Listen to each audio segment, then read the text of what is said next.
साथियों नमस्कार, स्वागत है आप सभी का इस वीडियो में। इस वीडियो में हम हिंदी भाषा शिक्षण का नेक्स्ट लेक्चर जो कि सीजीटेट पेपर 1 के सिलेबस के आधार पर लास्ट यूनिट है, जो कि 3 नंबर का वीडियो है, अर्थात इस यूनिट से भी 3 नंबर का प्रश्न बनता है। देखा जाए तो सीजीटेट पेपर 1 में सिर्फ 9 नंबर का भाषा शिक्षण है और 21 नंबर का व्याकरण पार्ट है। यदि आप कहेंगे कि व्याकरण पार्ट अर्थात वर्ण परिचय, शब्द परिचय आदि का एमसीक्यू पार्ट यूनिट वाइज लाइए, तो उसका भी कलेक्शन लाया जाएगा, जो कि बहुत ही महत्वपूर्ण प्रश्नों का कलेक्शन रहेगा। बार बार परीक्षाओं में पूछा गया प्रश्नों का कलेक्शन रहेगा। निश्चित रूप से इस वीडियो में हम मूल्यांकन हिंदी भाषा शिक्षण, जिसका यूनिट 3 कह सकते हैं, और पूरे हिंदी भाषा का हिंदी सब्जेक्ट का सिलेबस में 9वां यूनिट है आपका, जो कि बहुत लोग इसका बार बार मांग कर रहे थे कि जल्दी लाइए सर। थोड़ा क्षमा चाहता हूँ, थोड़ा आपको प्रतीक्षा करना पड़ा थोड़ी व्यस्तता के नाम से। चलिए स्टार्ट करते हैं। मूल्यांकन का सबसे पहले अर्थ समझते हैं। मूल्यांकन वह निरंतर प्रक्रिया है जिसके द्वारा यह जाना जाता है कि बच्चा क्या सीख रहा है, कैसे सीख रहा है, सीखी हुई भाषा का कितना और कैसे प्रयोग कर रहा है। यह मूल्यांकन का वास्तविक अर्थ है। बच्चा क्या सीख रहा है, कैसे सीख रहा है और सीखी हुई भाषा का कितना और कैसे प्रयोग कर रहे हैं। याद रखिएगा, बहुत ही महत्वपूर्ण बिंदु है ये। प्रश्न ऐसे ही बनता है। भाषा में मूल्यांकन केवल अंकों या परीक्षा तक सीमित नहीं होता। भाषा में जो मूल्यांकन होता है वह केवल अंकों या परीक्षा तक सीमित नहीं होता, बल्कि यह सीखने की पूरी यात्रा से जुड़ा होता है। मूल्यांकन परिमाणात्मक और गुणात्मक दोनों होता है। जैसे कि मापन जो होता है वो परिमाणात्मक होता है, मतलब अंक पर आधारित होता है, लेकिन मूल्यांकन परिमाणात्मक और गुणात्मक दोनों होता है। याद रखिएगा, प्रश्न बनता है इससे। मूल्यांकन का शाब्दिक अर्थ की बात करें तो मूल्यांकन जो है 2 शब्दों से मिलकर बना है, मूल्य धन अंकन। अर्थात महत्व, मूल्य का अर्थ होता है महत्व, अंकन का निर्धारण। किसी कार्य या क्षमता के मूल्य का निर्धारण मूल्यांकन कहलाता है। याद रखिएगा, ये छोटा सा आपका शाब्दिक अर्थ है। वही मूल्यांकन के उद्देश्य की बात करें तो पहला उद्देश्य है, मूल्यांकन का उद्देश्य जानना भी है और जांचना भी है। याद रखिएगा, दोनों पॉइंट को याद रखिएगा। मूल्यांकन के उद्देश्य में मूल्यांकन का उद्देश्य जानना भी है और जांचना भी है।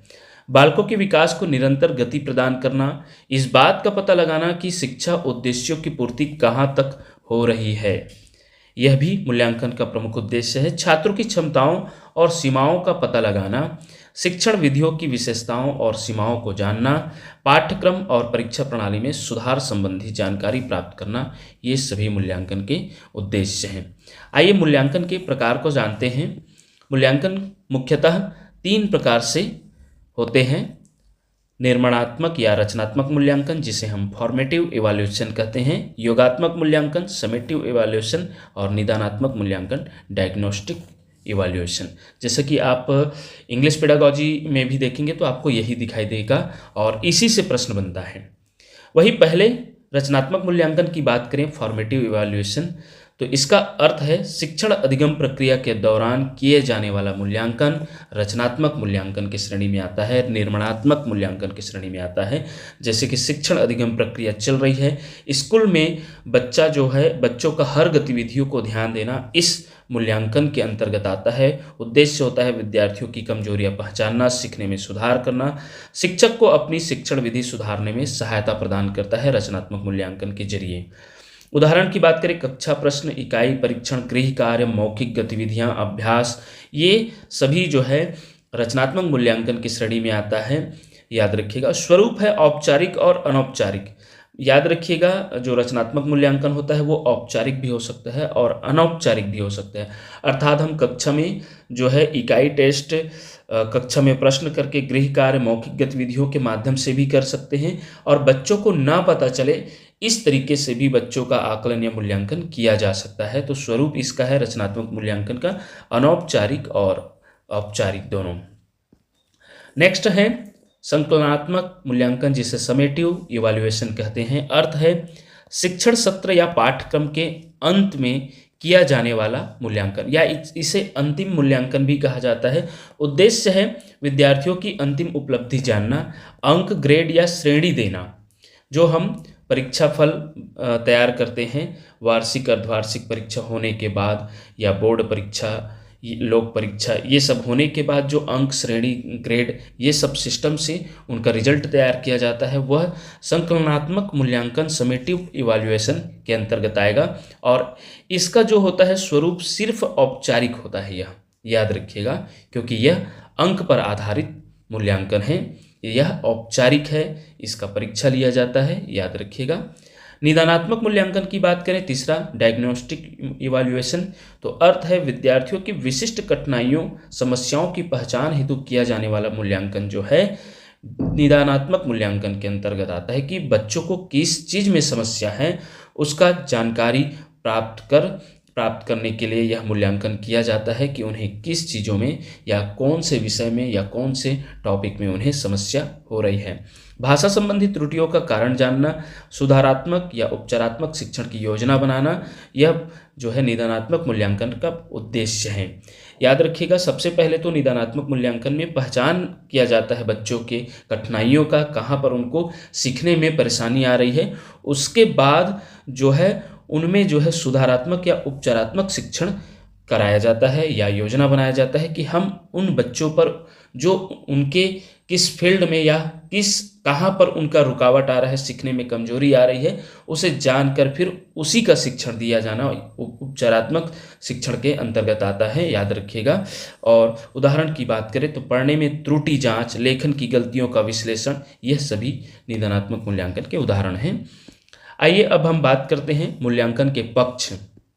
पूछा जाता है, शिक्षक द्वारा छात्रों के मूल्यांकन हेतु शैक्षणिक उद्देश्यों को ध्यान में रखते हुए B.S. ब्लूम, सुने होंगे आप, B.S. ब्लूम द्वारा मूल्यांकन के 3 पक्ष निर्धारित किए गए हैं। यह CG असिस्टेंट टीचर 2019 में लिया गया उस पार्ट से इसे शामिल किए हैं, क्योंकि मूल्यांकन के पक्ष पूछा गया था कि मूल्यांकन के कितने पक्ष है, 2, 3, 4, 5 इस प्रकार का ऑप्शन था। तो याद रखिएगा, B.S. ब्लूम के आधार पर मूल्यांकन के B.S. ब्लूम के अनुसार देखा जाए तो 3 पक्ष में बांटा गया है, संज्ञानात्मक पक्ष, भावात्मक पक्ष और तीसरा है क्रियात्मक अथवा कौशलात्मक पक्ष। इन तीनों पक्ष को या तीनों को याद रखिएगा, इसका हम डिटेल नहीं जा रहे हैं, क्योंकि याद रखिएगा यह सिर्फ कितने पक्ष होते हैं पूछा गया था, तो 3 पक्ष आंसर लिया गया था, तो हम उसके साथ इसका नाम भी बता रहे हैं। इसका भी पार्ट है, संज्ञानात्मक पक्ष का भी जो है डिटेल है, भावनात्मक पक्ष का भी, क्रियात्मक पक्ष का, तो उसमें हम नहीं जा रहे हैं। यह पेडागॉजी मतलब बाल विकास शिक्षण शास्त्र या सभी सब्जेक्ट में मूल्यांकन संबंधी पूछा जाता है, तो उसमें जो है ज़्यादा डिटेल रूप से पूछा जाता है। यहाँ सिर्फ ये पूछा गया था कि मूल्यांकन के कितने पक्ष होते हैं, तो B.S. ब्लूम के अनुसार मूल्यांकन के 3 पक्ष होते हैं, जो कि संज्ञानात्मक पक्ष है, भावात्मक पक्ष है और क्रियात्मक अथवा कौशलात्मक पक्ष है। नेक्स्ट है मूल्यांकन के 3 स्तंभ या मूल्यांकन के त्रिकोण भाग कौन कौन सा है, यह भी पूछा गया है। यह जो है वो जैसे कि वो CG असिस्टेंट टीचर 2019 में पूछा गया था, यह 2023 में पूछा गया था, ये थोड़ा बदलना भूल गया हूँ। तो मूल्यांकन के जो 3 स्तंभ या मूल्यांकन के त्रिकोणीय भाग पूछा गया था 2023 असिस्टेंट टीचर भर्ती में, तो वह 3 कौन कौन सा भाग की बात कर रहा था, शैक्षिक उद्देश्य, शैक्षिक अधिगम अनुभव और मूल्यांकन का तकनीक। और एक जो है ऑप्शन में कोई दूसरा दे दिया था जिसको चुनना था कि मूल्यांकन के त्रिकोण का भाग नहीं है, जो कि हम MCQ में शामिल किए हैं। जब हम इसी वीडियो में MCQ का जो है प्रैक्टिस कराएंगे तो उसमें हम आपको दिखाएंगे कि यह जो है पूछा गया है। तो पहला है शैक्षिक उद्देश्य, ये वे लक्ष्य या वांछित व्यवहार परिवर्तन ज्ञान कौशल दृष्टिकोण में हैं जिन्हें छात्र सीखना चाहते हैं, ये मूल्यांकन का आधार बनाते हैं। वही अधिगम अनुभव की बात करें, ये वे सभी गतिविधियां, अंतःक्रियाएं और संसाधन हैं जो छात्रों को उद्देश्यों तक पहुंचने में मदद करते हैं, जैसे कक्षा कार्य, व्याख्यान, समूह कार्य आदि। तीसरा है मूल्यांकन तकनीक, ये वे उपकरण और विधियां हैं जैसे परीक्षाएं, अवलोकन, जिनका उपयोग यह पता लगाने के लिए किया जाता है कि उद्देश्यों के संबंध में अधिगम अनुभव कितने प्रभावी थे और छात्रों ने कितना सीखा। तो ये मूल्यांकन के त्रिकोणीय भाग, शैक्षिक उद्देश्य, अधिगम अनुभव और मूल्यांकन तकनीक। नेक्स्ट है भाषा में मूल्यांकन क्यों आवश्यक है। तो भाषा में मूल्यांकन क्यों आवश्यक है, देखिएगा, यह जानने के लिए कि बच्चा भाषा को कितना समझ पा रहा है, इसलिए भाषा में मूल्यांकन आवश्यक है। सुनना, बोलना, पढ़ना, लिखना, जो भाषा के 4 कौशल हैं, भाषा सीखने के चारों कौशलों के विकास का आकलन करने के लिए भाषा में मूल्यांकन आवश्यक है। बच्चों की भाषाई प्रगति और कठिनाइयों की पहचान के लिए भाषा में मूल्यांकन आवश्यक है। शिक्षण अधिगम प्रक्रिया में सुधार के लिए भी भाषा मूल्यांकन अति आवश्यक है। रटन ज्ञान नहीं बल्कि अर्थ ग्रहण और अभिव्यक्ति का मूल्यांकन करना भी भाषा मूल्यांकन में आवश्यक है। भाषा मूल्यांकन के लिए जो है आवश्यक बिंदु में बहुत ही महत्वपूर्ण है। एनसीएफ 2005 के अनुसार, नेशनल कैरिकुलम फ्रेमवर्क 2005 के अनुसार मूल्यांकन को सीखने की प्रक्रिया का अभिन्न अंग होना चाहिए कहा गया है। ये लाइन पूछा जा सकता है, मूल्यांकन को सीखने की प्रक्रिया का अभिन्न अंग होना चाहिए, किसके अनुसार कहा गया? तो एनसीएफ 2005 के अनुसार। अब नेक्स्ट देखेंगे भाषा कौशल का मूल्यांकन। तो भाषा कौशल का मूल्यांकन में जो 4 कौशल है उसका, जैसे श्रवण कौशल के लिए क्या क्या किया जाना चाहिए, मौखिक अभिव्यक्ति कौशल का अर्थात बोलने के लिए क्या क्या मूल्यांकन किया जाना चाहिए, पठन कौशल, लेखन कौशल, ये सभी के लिए क्या क्या किया जाना चाहिए, प्रश्न पूछा भी जाता है। तो पहला देखेंगे श्रवण कौशल का मूल्यांकन किस प्रकार किया जाना चाहिए। साहित्य का शिक्षण करते समय अध्यापक विषय वस्तु की जांच छात्रों के सामने करता है। छात्रों ने विषय वस्तु को ग्रहण किया है या नहीं, इसके लिए पाठ का सार पूछकर, विषय वस्तु से संबंधित प्रश्न पूछकर, छात्रों के श्रवण कौशल की जांच परख इत्यादि के द्वारा श्रवण कौशलों को मूल्यांकन किया जा सकता है। कि बच्चों को पाठ पढ़ाने के बाद उसका सार पूछकर, विषय वस्तु से संबंधित प्रश्न पूछकर छात्रों के श्रवण कौशल का जांच परख किया जा सकता है। यह श्रवण कौशल का मूल्यांकन हुआ। मौखिक अभिव्यक्ति कौशल का मूल्यांकन की बात करें, जैसे कि बोलने, दूसरा कौशल जो है बोलने की बात हो रही है, तो मौखिक अभिव्यक्ति कौशल का विकास किस स्तर तक हुआ है, इसकी जांच मौखिक परीक्षा एवं प्रायोगिक परीक्षा के द्वारा किया जा सकता है। विभिन्न साहित्यिक कार्यक्रम जैसे कि भाषण, कविता, पाठ, वाद विवाद प्रतियोगिता करवाकर उनके मौखिक अभिव्यक्ति कौशल की जांच की जा सकती है या बोलने की कौशल का मूल्यांकन किया जा सकता है।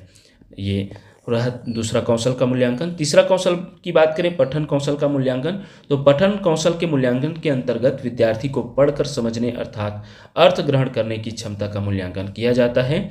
साथ ही विद्यार्थी द्वारा यति, गति, विराम चिन्ह इत्यादि को ध्यान में रख कर या रखते हुए धारा प्रवाह, हाव भाव पढ़ने की क्षमता का मूल्यांकन भी किया जा सकता है।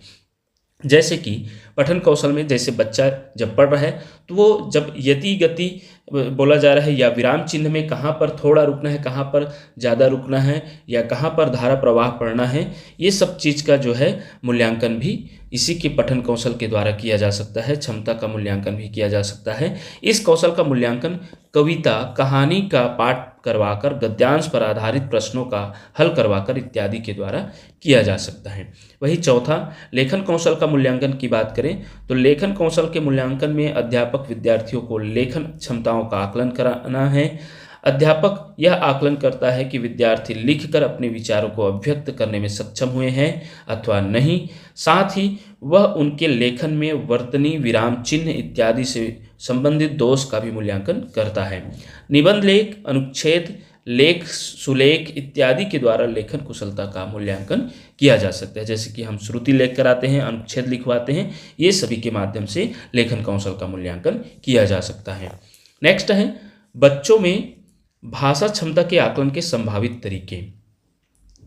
ये बहुत ही इंपॉर्टेंट है। भाषा क्षमता का आकलन केवल परीक्षा से नहीं बल्कि विविध गतिविधियों से किया जाना चाहिए। जैसे कि पहला है सतत एवं व्यापक मूल्यांकन, बहुत ही इंपॉर्टेंट है, इससे प्रश्न बनते रहता है। सीसीई आप सभी जानते हैं, सीसीई सभी सब्जेक्ट का पार्ट है, सभी सब्जेक्ट में इससे प्रश्न बनता है। कक्षा में बच्चे की दैनिक भाषा गतिविधियों का आकलन, प्रश्न पूछना, उत्तर देना, बातचीत करना, समूह कार्य, प्रस्तुति आदि, यह सभी सीसीई अंतर्गत आता है। मतलब यह है कि हर समय बच्चों का आकलन या मूल्यांकन या उन्हें अपने नज़र में रखना या उनके सीखने के गतिविधियों को, सीखने की पहलुओं को जानना, समझना, यह सभी सतत एवं व्यापक मूल्यांकन के अंतर्गत आता है। यह सबसे प्रभावी भाषा मूल्यांकन पद्धति है। नेक्स्ट है अवलोकन विधि। अवलोकन विधि में शिक्षक बच्चे को देखकर जानता है कि वह शब्दों का प्रयोग कैसे करता है, वाक्य संरचना कैसी है, बोलने में झिझक या आत्मविश्वास से बोल रहा है कि नहीं, ये सभी अवलोकन विधि के अंतर्गत देखा जाता है। यह विधि प्राथमिक कक्षाओं में अत्यंत उपयोगी है। तीसरा है पोर्टफोलियो, बहुत इंपॉर्टेंट है, प्रश्न अधिकतर बनते रहता है इससे। प्राथमिक स्तर पर भाषा का आकलन निरंतर, व्यापक और बच्चे केंद्रित होना चाहिए। याद रखिएगा, प्राथमिक स्तर पर जो भाषा का आकलन है वो निरंतर होनी चाहिए और व्यापक स्तर में होना चाहिए, मतलब हर हमेशा होना चाहिए, और बच्चे केंद्रित होना चाहिए, ना कि शिक्षक केंद्रित। बच्चे को जो है बच्चे को ही इन्वॉल्व होना चाहिए, अर्थात शिक्षक को ऐसे मतलब तरीके से आकलन करना चाहिए कि बच्चे को पता ना चले, या शिक्षक मेरे ऊपर नज़र रखे हैं, या इस टाइप का आकलन नहीं होना चाहिए। इस दृष्टि से पोर्टफोलियो सबसे अधिक सहायक माना जाता है। अब पोर्टफोलियो क्यों उपयुक्त है? तो पोर्टफोलियो इसमें बच्चे के कार्य के नमूने, लिखित कार्य, चित्र, कहानियाँ, मौखिक अभिव्यक्तियाँ आदि संकलित होते हैं।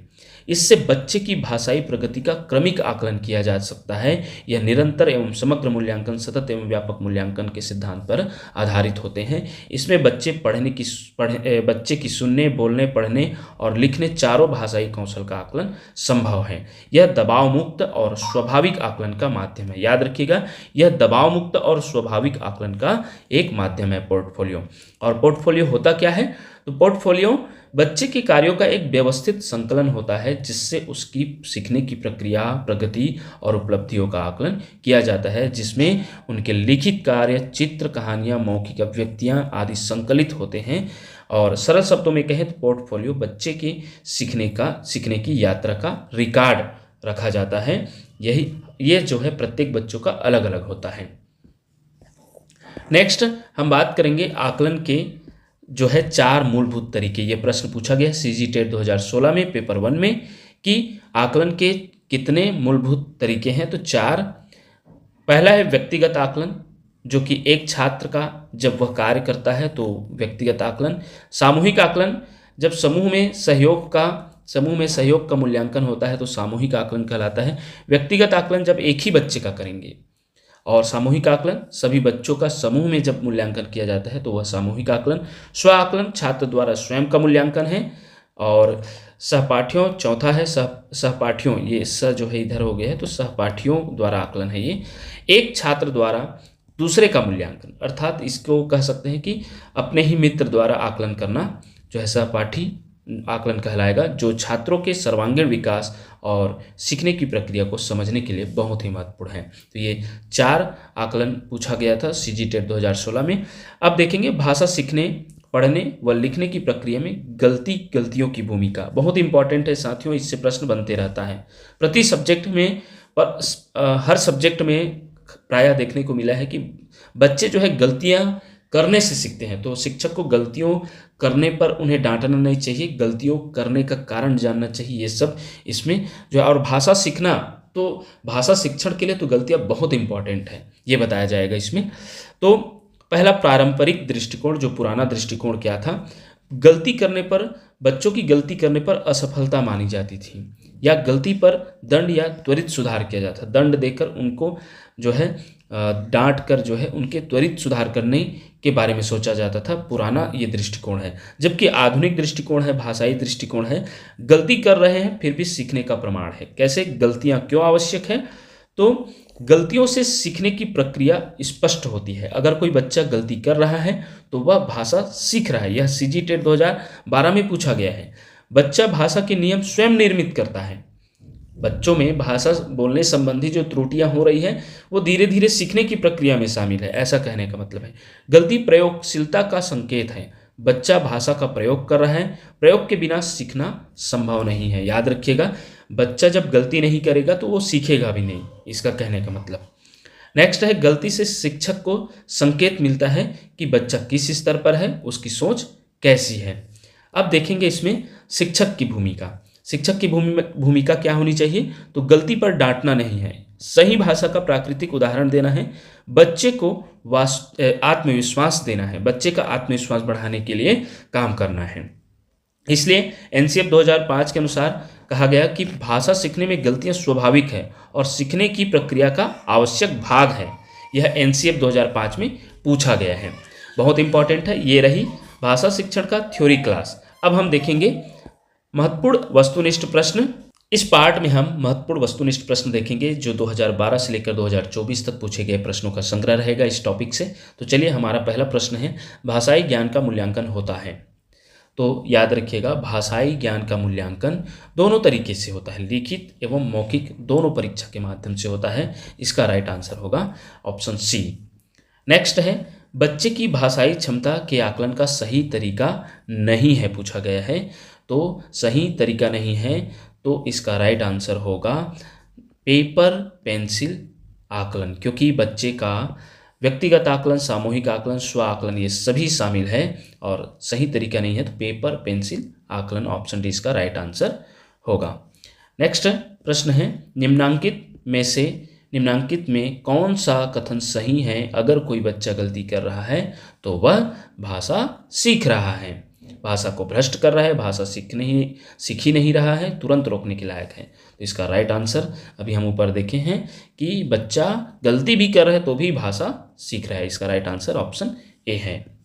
नेक्स्ट है, मूल्यांकन का सबसे अधिक प्रभावी पक्ष है बच्चों की गलतियों को रेखांकित करना, पास फेल के लिए आधार बनाना, बच्चों को सीखने एवं सिखाने के लिए अवसर तलाश करना, धीमी गति से सीखने वाले बच्चे या होशियार बच्चे का नाम देना। तो इसका राइट आंसर है ऑप्शन सी, बच्चे को सीखने एवं सिखाने के लिए अवसर तलाश करना। नेक्स्ट है, मूल्यांकन का प्रयोजन नहीं है उपचारात्मक शिक्षण करना, बच्चों को मूल्यांकन के डर से अध्ययन के लिए प्रेरित करना, अधिगम की कठिनाइयों को पहचानना, सीखने की प्रक्रिया का अभिन्न अंग बनाना।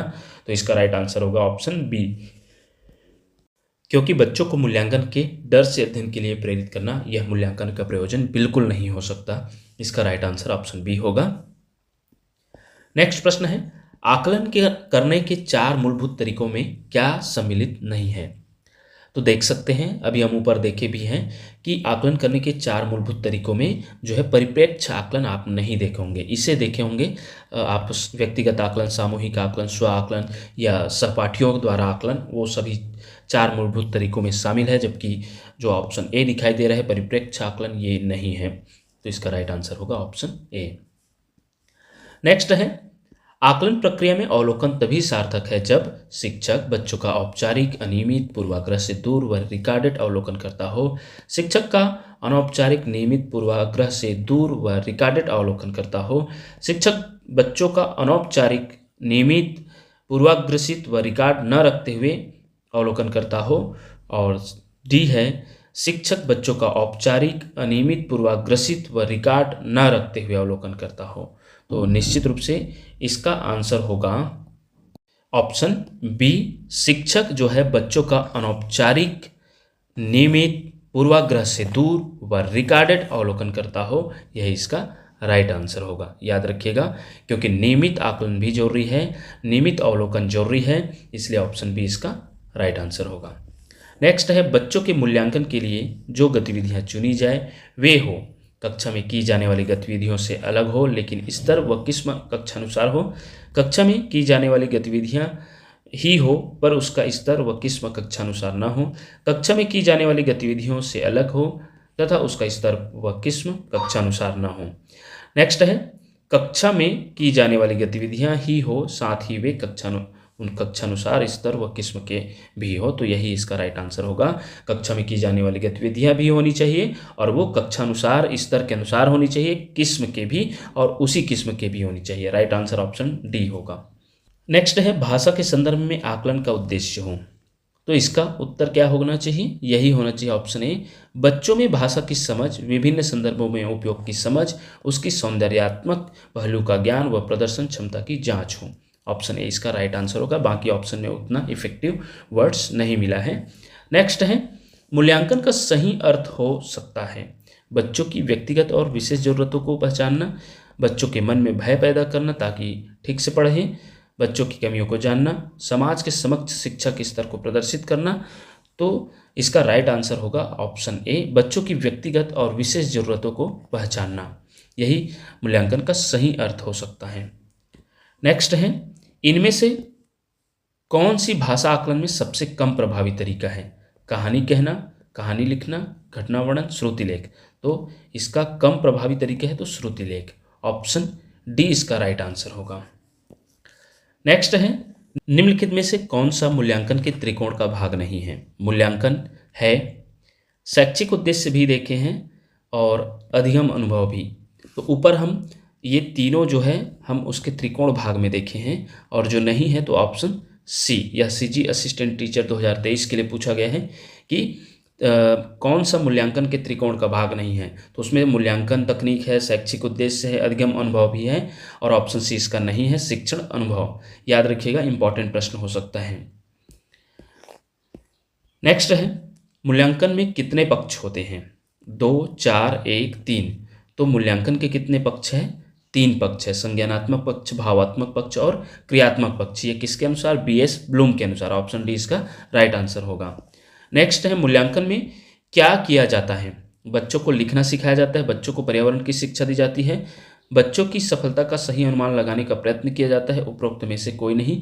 तो मूल्यांकन में क्या किया जाता है? बच्चों की सफलता का सही अनुमान लगाने का प्रयत्न किया जाता है। राइट आंसर ऑप्शन सी होगा। नेक्स्ट है, लेखन कौशल के समुचित आकलन के लिए सबसे उपयुक्त विधि है? वस्तुनिष्ठ, सुलेख, खुले प्रश्न, पाठ आधारित प्रश्न। तो ऑप्शन सी इसका राइट आंसर होगा, खुले प्रश्न। नेक्स्ट है, भाषा के सभी पक्ष और योग्यता की जांच हेतु होना चाहिए? बाह्य मूल्यांकन, आंतरिक मूल्यांकन, लिखित मूल्यांकन, सतत मूल्यांकन। तो इसका राइट आंसर होगा ऑप्शन डी, सतत मूल्यांकन। भाषाई कौशल के आकलन के संबंध में सत्य कथन है। आकलन केवल छात्रों के लिए उपयोगी होता है। भाषाई कौशल को अन्य विषय की कक्षा में भी परखा जा सकता है।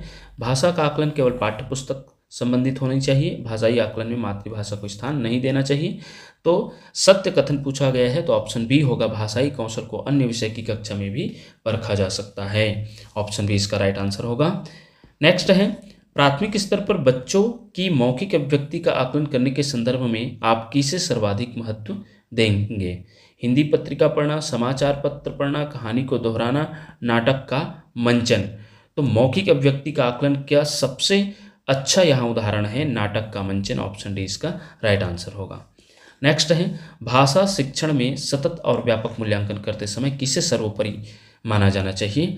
भाषा की शुद्धता को, भाषा की श्रवण क्षमता को, भाषा की लेखन क्षमता को, और बालकों द्वारा विभिन्न संदर्भों में भाषा के प्रयोग की क्षमता को। तो निश्चित रूप से यही इसका राइट आंसर होगा, बालकों द्वारा विभिन्न संदर्भों में भाषा के प्रयोग की क्षमता को। प्राथमिक स्तर पर भाषा का आकलन करने में सर्वाधिक सहायक है वीडियोग्राफी, लिखित परीक्षा, पोर्टफोलियो, नाटक का मंचन। इसका राइट आंसर होगा साथियों, पोर्टफोलियो। नेक्स्ट है, अधिक दक्षता आधारित आकलन है? योगात्मक आकलन, रचनात्मक आकलन, उपलब्धि परीक्षण, मापन। तो साथियों इसका राइट आंसर होगा रचनात्मक आकलन। यह जो है अधिक दक्षता आधारित आकलन है, बहुत इंपॉर्टेंट आकलन है, इसलिए इसका राइट आंसर ऑप्शन बी होगा। ये रही आपका इस यूनिट से थ्योरी और एमसीक्यू। इसी प्रकार के वीडियो देखने के लिए देखते रहिए आपका अपना चैनल टीचरशिप। धन्यवाद साथियों।